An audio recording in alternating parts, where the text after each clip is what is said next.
صفحہ نمبر 44 سے مولانا عبدالغفار حسن رحمہ اللہ کا خطاب شروع ہوتا ہے حمد و ثنا کے بعد۔ رفقائے محترم، صبح کے درس قرآن، پھر قرارداد اور اس کی توضیح، اور سب سے بڑھ کر مولانا اصلاحی کی تقریر سے معاملے کے اکثر پہلو اچھی طرح واضح ہو چکے ہیں، اور اب میری تقریر کی کوئی خاص ضرورت نہ تھی۔ تاہم جو خدمت میرے سپرد ہے، میں اس کی انجام دہی میں بعض باتیں آپ حضرات کے سامنے رکھتا ہوں۔ تکرار سے بھی کم از کم تذکیر کا فائدہ تو حاصل ہو ہی جائے گا۔ ایک نئی دینی جماعت کے قیام کے فیصلے پر سب سے پہلے جو سوال ذہنوں میں پیدا ہونا لازمی ہے وہ یہ ہے کہ آخر ایک نئی جماعت کی ضرورت کیا ہے؟ اولاً کیا انفرادی طور پر کام کرنا کافی نہیں ہے؟ ثانیاً اگر اجتماعیت لازمی ہے تو پھر 1.5 اینٹ کی ایک نئی مسجد الگ بنانے کی کیا حاجت ہے؟ بہت سی دینی تنظیمیں اور جماعتیں موجود ہیں، کیوں نہ انہی میں سے کسی کے ساتھ شامل ہو کر کام کیا جائے۔ جہاں تک اجتماعیت کی ضرورت و اہمیت کا تعلق ہے، اس پر مولانا اصلاحی بہت مفصل روشنی ڈال چکے ہیں۔ یہ بدیہی بات ہے کہ بہت سے لوگوں کے علیحدہ علیحدہ کام کرنے اور ان سب کے مل جل کر اجتماعی طور پر کام کرنے میں نتائج کے اعتبار سے زمین آسمان کا فرق واقع ہو جاتا ہے۔ اجتماعیت میں ہر فرد ایک دوسرے کا سہارا اور ایک دوسرے کی کمی پورا کرنے والا ہوتا ہے، جس سے کام میں عظیم برکت ہوتی ہے۔ ظاہر بات ہے کہ اللہ نے مختلف لوگوں کو مختلف صلاحیتیں دی ہیں۔ کسی کو بولنے کی صلاحیت دی ہے، کسی کو لکھنے کی، کسی کو بھاگ دوڑ کی قوت دی ہے، کسی کو غور و فکر اور تدبر تفکر کی۔ اسی طرح کسی کو علوم دینی سے سرفراز فرمایا اور کسی کو معلومات دنیاوی سے بہرہ ور فرمایا ہے۔ کسی کو فہم قرآن کے بحر عمیق میں غوطے لگانے کی صلاحیت دی ہے تو کسی کو حدیث سے علوم حدیث کی وسعتوں میں پیراکی کی صلاحیت سے نوازا ہے۔ کسی کو قدیم کی واقفیت عطا فرمائی ہے تو کسی کو جدید سے روشناس کیا ہے۔ مختلف صلاحیتوں اور قوتوں سے مسلح افراد کے مجتمع اور متحد ہو کر کام کرنے سے ہی اس بات کی توقع کی جا سکتی ہے کہ کوئی جامع اور ہماگیر نوعیت کا کام سر انجام پا سکے۔ پھر دین و مذہب کے مخالف اور لادینیت کے علمبرداروں کو دیکھیے تو معلوم ہوتا ہے کہ وہ پوری طرح منظم ہو کر کام کر رہے ہیں، اور ان کے مختلف گروہ اور جتھے مختلف اطراف سے پوری تنظیم اور اجتماعیت کے ساتھ دینی قوتوں پر یلغار کر رہے ہیں۔ اب ظاہر ہے کہ اجتماعیت کا مقابلہ انفرادیت سے نہیں کیا جا سکتا، اس کے لیے اجتماعیت ہی کی ضرورت ہے۔ بنابراین دینی قوتوں کا منظم اور مجتمع ہونا ایک ناگزیر ضرورت ہے۔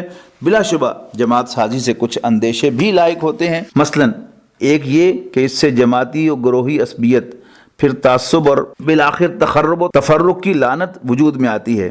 دوسرے یہ کہ جماعتیں بالعموم شخصیتوں کے گرد گھومتی ہیں اور ان سے شخصیت پرستی کی مہلک بیماری پیدا ہوتی ہے۔ تیسرے یہ کہ خود جماعتیں عموماً داخلی انتشار کا شکار ہو جاتی ہیں اور بعض اوقات اس سے انتہائی کریہ صورتحال پیدا ہو جاتی ہے۔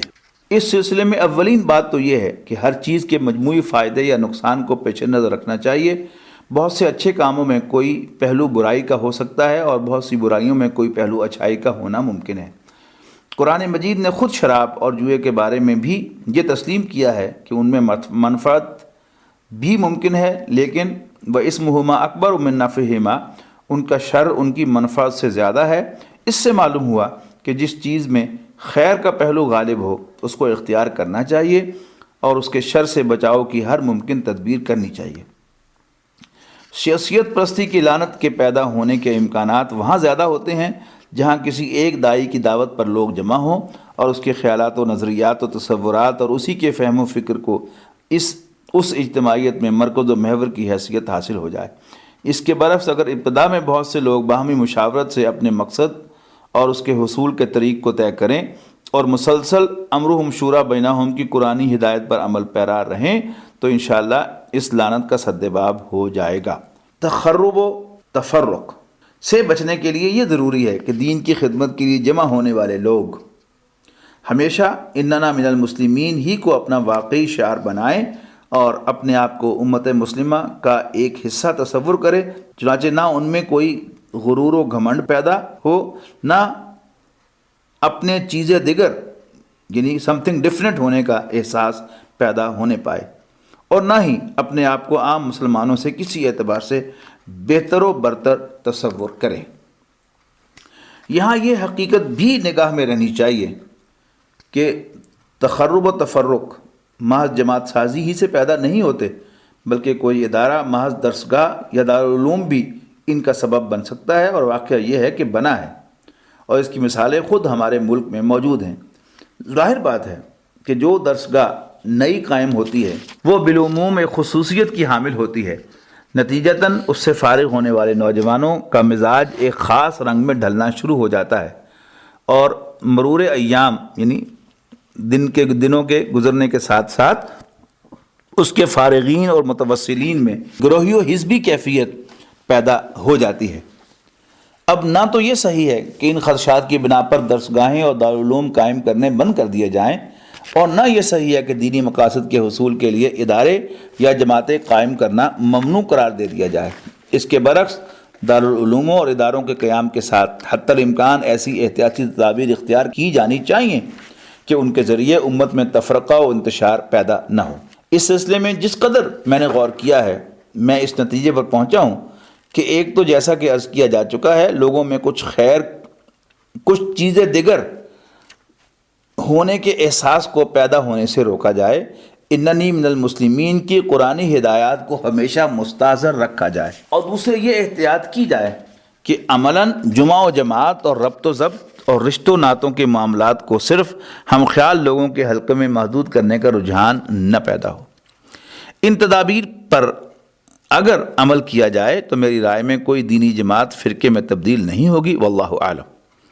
تیسرا اندیشہ جماعتوں کے داخلی انتشار کا ہے، تو اگرچہ ماضی کے کچھ تلخ تجربات کی روشنی میں واقعتاً اس اندیشے سے طبیعت میں بہت زیادہ توحش یعنی وحشت پائی جاتی ہے، پیدا ہوتا ہے، تاہم یہ حقیقت بادنا تامل سمجھ میں آ جاتی ہے کہ محض اس اندیشے کی بنا پر اجتماعی جدوجہد سے باز رہنا ہرگز ایک معقول بات نہیں ہے۔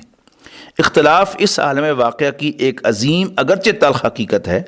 لا یزالون مختلفین الا من رحم ربک، تحریکیں اٹھتی ہیں اور بہت کچھ مفید کام کرتی ہیں، پھر ان میں داخلی انتشار رونما ہو جاتا ہے، تو ایسا بھی ہوتا ہے وہ آپ اپنے خنجر سے خودکشی کر لیتی ہیں، لیکن اس سے یہ نتیجہ نکالنا صحیح نہیں ہے کہ اس کا کام نسیم منسیہ ہو جاتا ہے۔ ان کے اثرات ان کے بہت بعد تک بھی باقی رہتے ہیں، لہذا ضرورت اس کی ہے کہ خلوص اور للہیت کے ساتھ کام شروع کیا جائے، اختلافات کے حل کے لیے صحت مند راستے حتی الامکان کھلے رکھے جائیں، اس کے بعد بھی کبھی ناگوار صورتحال پیدا ہو تو اس کا سامنا کیا جائے۔ اب دوسرے سوال کو لیجئے، یعنی یہ کہ آخر ایک نئی جماعت کا قیام ہی کیوں ضروری ہے؟ کیوں نہ موجود الوقت دینی جماعتوں میں سے کسی کے ساتھ مل کر کام کیا جائے؟ اس سوال کا سادہ جواب تو یہ ہے کہ جس طرح ملک میں بہت سی درسگاہوں اور دارالعلوموں کے وجود سے یہ لازم نہیں آتا کہ کوئی نئی درسگاہ قائم نہ کی جائے، اسی طرح بہت سی دینی جماعتوں کا وجود کسی نئی جماعت کے قیام دارالعلوم کے مؤسسین کے بارے میں لازماً یہ نہیں سمجھا جاتا کہ ان کی رائے بقیہ درسگاہوں کے بارے میں بہت بری ہے۔ اس طرح ایک نئی دینی جماعت کے مؤسسین کے بارے میں یہ سمجھنا کہ یہ لازماً دوسری دینی جماعتوں کے بارے میں بہت بری یا حقارت آمیز رائے رکھتے ہیں، درست نہیں ہے۔ مزید وضاحت کے لیے عرض ہے کہ اس وقت جو جماعتیں ملک میں بالفعل موجود ہیں، ہمارے نقطہ نظر سے ان کی دو قسمیں ہیں۔ ایک تو وہ ہیں جن سے ہمیں کلی اختلاف ہے، یعنی ان کے طریقہ کار اور ان کے مزاج اور ذہن کو ہم درست نہیں سمجھتے۔ ایسی جماعتوں میں مدغم ہونے یا ان کے ساتھ مل کر کام کرنے کا سوال ہی پیدا نہیں ہوتا۔ دوسری جماعتیں ایسی ہیں جو ہماری رائے میں بعض کام بہت اچھے سر انجام دے رہی ہیں، لیکن ان کے کاموں میں کچھ خلا ہے اور دین کے بعض تقاضے اس کے ذریعے پورے نہیں ہو رہے ہیں۔ ایسی جماعتوں کے ساتھ دو طرح کا معاملہ نظری اعتبار سے ممکن ہے۔ ایک یہ کہ ان کے ساتھ شامل ہو کر کام کیا جائے اور ان کے اندر رہ کر زور ڈالا جائے کہ دین کے تقاضوں کو بھی پورا کیا جائے۔ یہ طریق بظاہر بڑا معقول اور مستحسن نظر آتا ہے، لیکن عملاً اپنے اندر بہت سی پیچیدگیاں رکھتا ہے۔ ہر جماعت کے مؤسسین کا ایک خاص مزاج ہوتا ہے اور ان کے ذہن کی ایک خاص ساخت ہوتی ہے جسے بآسانی بدلا نہیں جا سکتا، اور اگر بدلنے کی کوشش کی جائے تو اس کے سوا کچھ حاصل نہیں ہو سکتا کہ خام خواہ کی کھینچتان اور بدمزگی پیدا ہو اور ہاتھ کچھ نہ آئے۔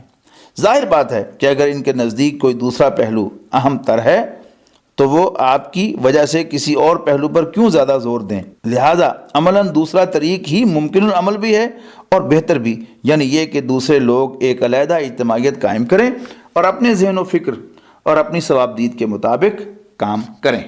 اب اگر خلوص اور للہیت موجود ہے تو یہ دونوں کام ایک دوسرے کے معاون اور ایک دوسرے کی کمی کو پورا کرنے والے بن جائیں گے، اور اگر اخلاص کی دولت ہی سے تہی دامنی ہو تو پھر بھی زیادہ سے زیادہ یہی ہوگا، جیسا تصادم اندر تھا ویسا ہی باہر بھی ہوگا۔ اس صورت میں بھی علیحدہ جماعت سازی پہلی صورت کے مقابلے میں زیادہ نقصان دہ تو کسی طرح نہیں ہو سکتا۔ اب میں آپ کے سامنے اس نئی دینی تنظیم کے کچھ خصائص پیش کروں گا جس کے قیام کے لیے ہم یہاں جمع ہوئے ہیں۔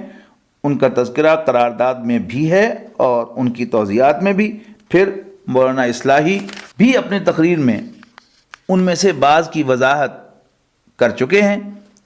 میں ان کو سلسلہ وار پیش کرتا ہوں تاکہ جیسا کہ میں نے شروع میں عرض کیا تھا کم سے کم تذکیر ہو جائے۔ پہلی خصوصیت ہماری پیش نظر تنظیم کی یہ ہے کہ اس میں نسب العین کے مقام پر صرف نجات اور رضا الہی کے حصول کو رکھا گیا ہے، اور اس میں ایسی کوئی تفریق نہیں رکھی گئی کہ دنیا میں ہمارا مقصود یہ ہے اور آخرت میں یہ۔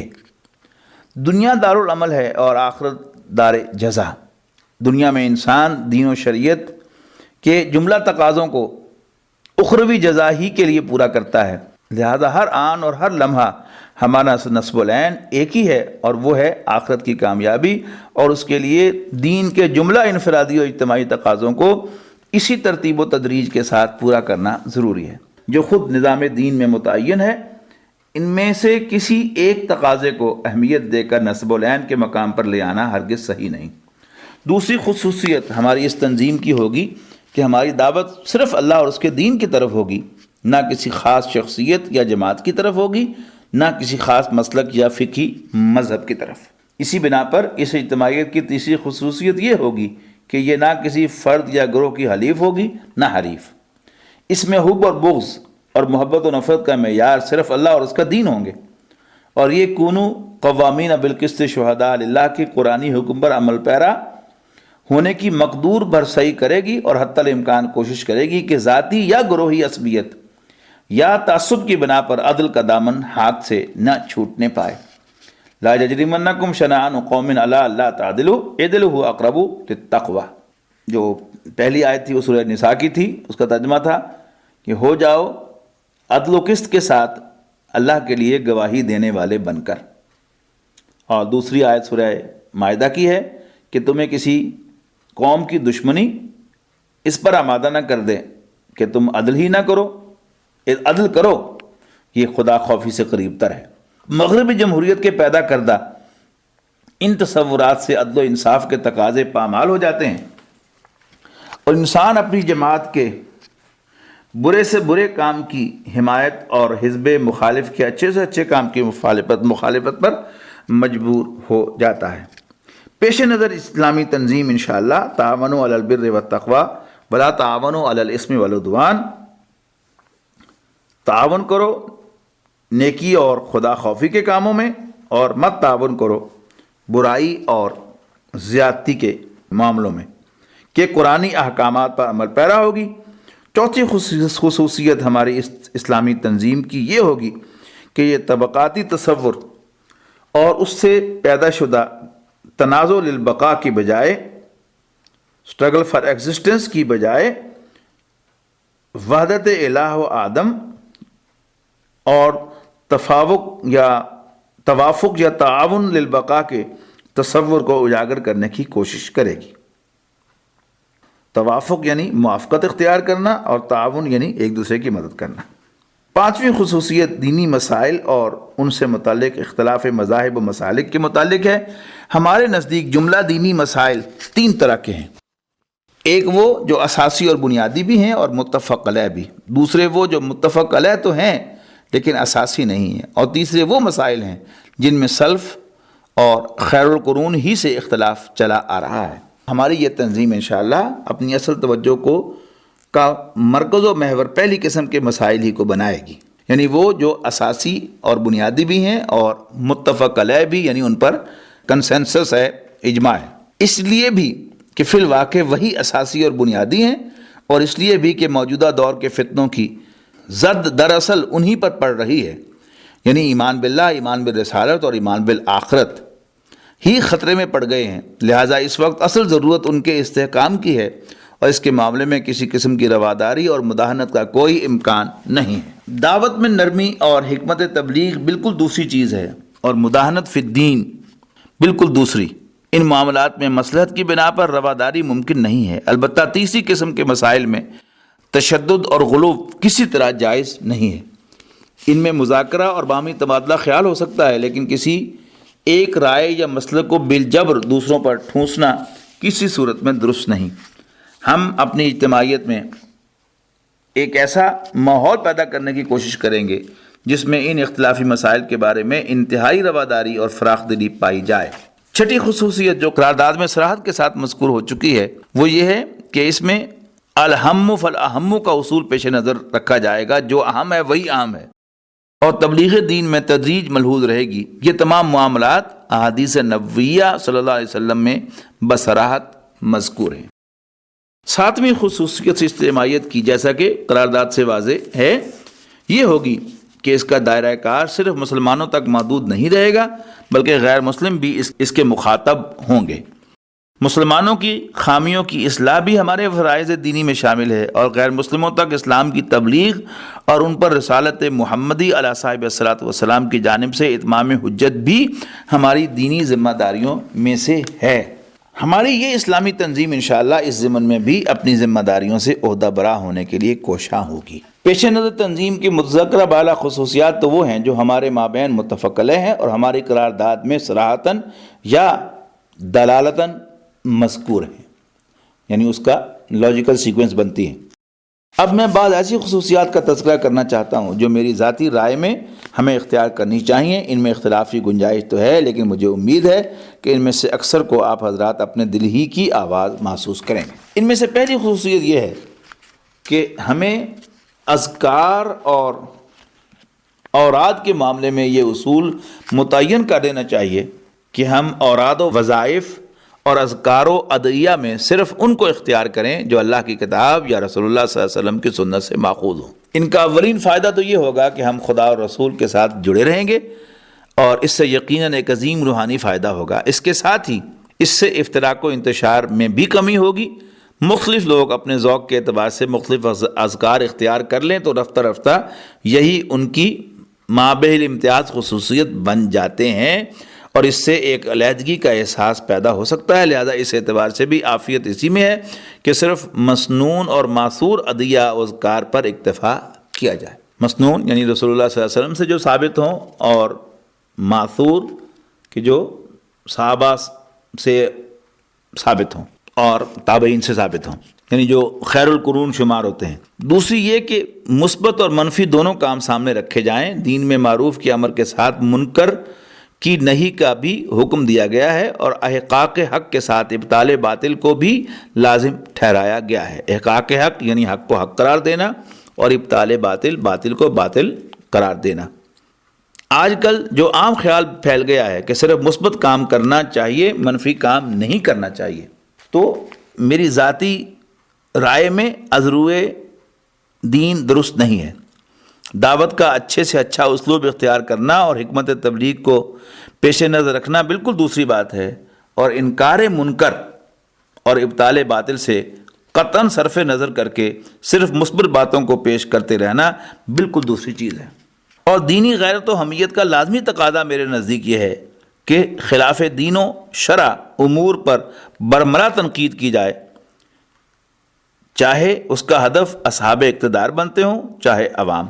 اس معاملے میں یہ پہلو بھی لائق توجہ ہے کہ آج کل حکومت کی خلاف مذہب باتوں پر تنقید کرنے والے تو پھر بھی مل جاتے ہیں، عوام کو ان کی خلاف دین باتوں پر ٹوکنے والا کوئی نہیں رہا۔ جبکہ میری ذاتی رائے میں آج کے زمانے میں عوام کو وہی حیثیت حاصل ہے جو کبھی سلاطین و امراء کو حاصل تھی، اور اس اعتبار سے ان کی نظری اور عملی گمراہیوں اور ضلالتوں پر تنقید بھی افضل الجہاد کے حکم میں داخل ہو گئی ہے۔ تیسرے یہ کہ جاہلیت قدیمہ اور جاہلیت جدیدہ دونوں کا ابطال کیا جائے۔ یہ تو ہو سکتا ہے، بلکہ غالباً یہی ہو سکتا ہے کہ کچھ لوگ جاہلیت قدیمہ کی بے کنی کی صلاحیت و قدرت سے مسلح ہوں، اور کچھ دوسرے لوگ جاہلیت جدیدہ کے استحصال کی قدرت و طاقت رکھیں۔ چنانچہ انہیں اپنے اپنے محاذوں پر کام کرنا ہوگا، لیکن یہ ضروری ہے کہ یہ دونوں محاذ پیش نظر رہیں اور کسی سے صرف نظر نہ ہونے پائے۔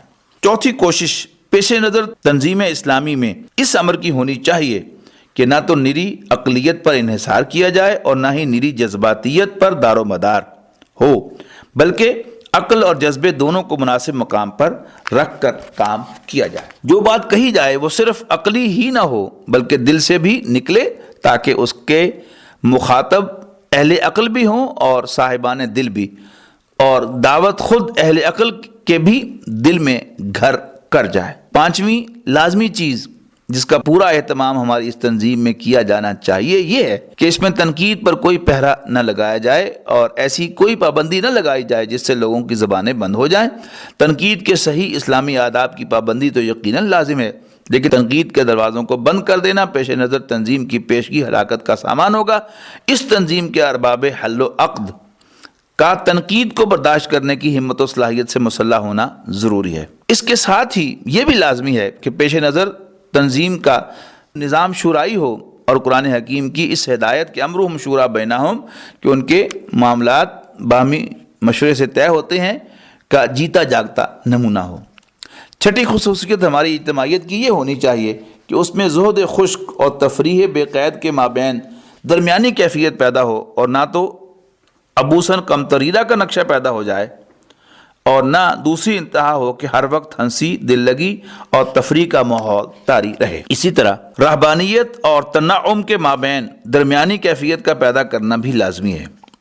دین میں نہ قطعی ترک لذات کی ترغیب ہے، نہ عیش پرستی کی گنجائش ہے۔ اللہ کی نعمتوں سے جائز طریقے سے متمتع ہونے کو برا سمجھنا بھی دین کی روح کے منافی ہے، اور عیش کوشی بھی از روئے دین ممنوع ہے۔ ساتویں ضروری چیز جو قرارداد کی توضیح میں بہت وضاحت کے ساتھ آ چکی یہ ہے کہ انتظامی اور تنظیمی امور میں دلچسپی کے ساتھ اسی درجہ کا گہرا شغف تعبدی امور میں ہونا لازمی ہے، ورنہ بالکل یکرخی شخصیتیں پیدا ہو جاتی ہیں جن کی بدولت دینی تنظیموں میں بہت سی خرابیاں رونما ہو جاتی ہیں۔ پیش نظر تنظیم میں انشاءاللہ اس امر کی خصوصی نگہداشت کی جائے گی۔ آٹھویں اور آخری ضروری چیز یہ ہے کہ اپنے زمانے کے مخصوص فتنوں کا صحیح فہم اور ان کی اہمیت کا صحیح شعور حاصل کیا جائے۔ اس معاملے میں دین کے خادموں کو بالکل ماہر تشخیص طبیب یعنی کمپیٹنٹ فزیشین کے مانند ہونا چاہیے، تاکہ وہ اپنے اپنے زمانے کی اصل اور بنیادی بیماریوں کی صحیح تشخیص کر سکیں۔ بصورت دیگر یہ ہو سکتا ہے، بسا اوقات ہوتا ہے، ساری جد و جہد علامات کے خلاف ہوتی رہتی ہے، یعنی سائنز اور سمپٹمز کے خلاف ہوتی رہتی ہے، اور بیماری کی اصل جڑ یوں کی تو قائم رہتی ہے۔ حضرت ابوبکر رضی اللہ تعالیٰ عنہ کی نگاہ حقیقت بین نے بالکل صحیح اندازہ کر لیا تھا کہ منع زکوٰۃ وغیرہ جیسے بظاہر فروئی معاملات کی تہ میں اصل مرض کون سا کام کر رہا ہے۔ اسی طرح حضرت عمر بن عبدالعزیز رحمہ اللہ کی نگاہ دور رس نے بھی اپنے وقت کے فتنے کا صحیح اندازہ کر لیا تھا، پھر ان کے بعد بھی تمام مجددین اپنے اپنے دور کے فتنوں کی اہمیت کا اندازہ کر کے ان کے سد باب کی صحیح کرتے رہے۔ فجزاہم اللہ خیر الجزاء عن جمیع المسلمین۔ اپنے وقت کے امراض کی صحیح تشخیص کے لیے بڑی گہری بصیرت کی ضرورت ہے، اور یہ چیز در حقیقت اللہ تعالیٰ کی طرف سے ہی ہوتی ہے۔ تاہم اپنے مقدور بھر اس امر کی صحیح ضروری ہے کہ کسی ایک ہی پٹی ہوئی راہ پر چلتے رہنے کے بجائے اس پر مسلسل غور و فکر اور تفکر و تدبر کیا جاتا رہے کہ ہمارے زمانے کے اصل فتنے کون سے ہیں، ان کے سد باب کی صحیح راہ کون سی ہے۔ آخر میں ایک اہم حقیقت کی طرف اشارہ کر کے اپنی معروضات کو ختم کرتا ہوں کہ جو کام کرنے کا عزم ہم نے اللہ تعالیٰ کے فضل و کرم سے کیا ہے وہ بیک وقت آسان بھی ہے اور مشکل بھی۔ آسان اس اعتبار سے کہ یہ ہمارے دین کا تقاضا، ہمارے فطرت کی پکار، اور سب سے بڑھ کر یہ کہ ہمارے پروردگار کی جانب سے عائد کردہ فرض ہے، لہذا اس کی ادائیگی کے سعی و جہد سے دلوں کی راحت اور قلوب کو اطمینان و سکون حاصل ہوگا۔ اور مشکل اس اعتبار سے کہ بسا اوقات اس راہ کی مسلسل جد و جہد کا کوئی محسوس نتیجہ برآمد نظر نہیں آتا، اور انسان کو کمال صبر و استقامت کے ساتھ اپنی محنت کے نتائج و ثمرات سے بالکل بے نیاز ہو کر کام کیے جانا پڑتا ہے۔ نبی اکرم صلی اللہ علیہ وسلم نے حضرت علی رضی اللہ تعالی عنہ سے مخاطب ہو کر فرمایا تھا کہ اے علی، اگر اللہ تیرے ذریعے کسی ایک انسان کو بھی ہدایت کی راہ پر لے آئے تو یہ تیرے لیے سرخ اونٹوں سے بہتر ہے۔ بس یہی اس راہ کے ہر مسافر کا موٹو ہونا چاہیے، اور اگر اس کے ذریعے اللہ تعالیٰ ایک فرد بشر کو بھی سیدھی راہ پر لے آئے تو اسے چاہیے کہ اس بات کو واقعتاً ایک دولت بے بہا اور نعمت غیر مترقبہ تصور کرے۔ واقعہ یہ ہے کہ اگر ہمارے قلب و نظر کی کیفیت فی الواقع یہ نہ ہو جائے تو اس راہ میں ثابت قدم رہنا محال ہے۔ آخر میں اپنے اور آپ سب کے لیے اللہ تعالیٰ سے ہدایت و استقامت اور عفو و مغفرت کی دعا کرتا ہوں۔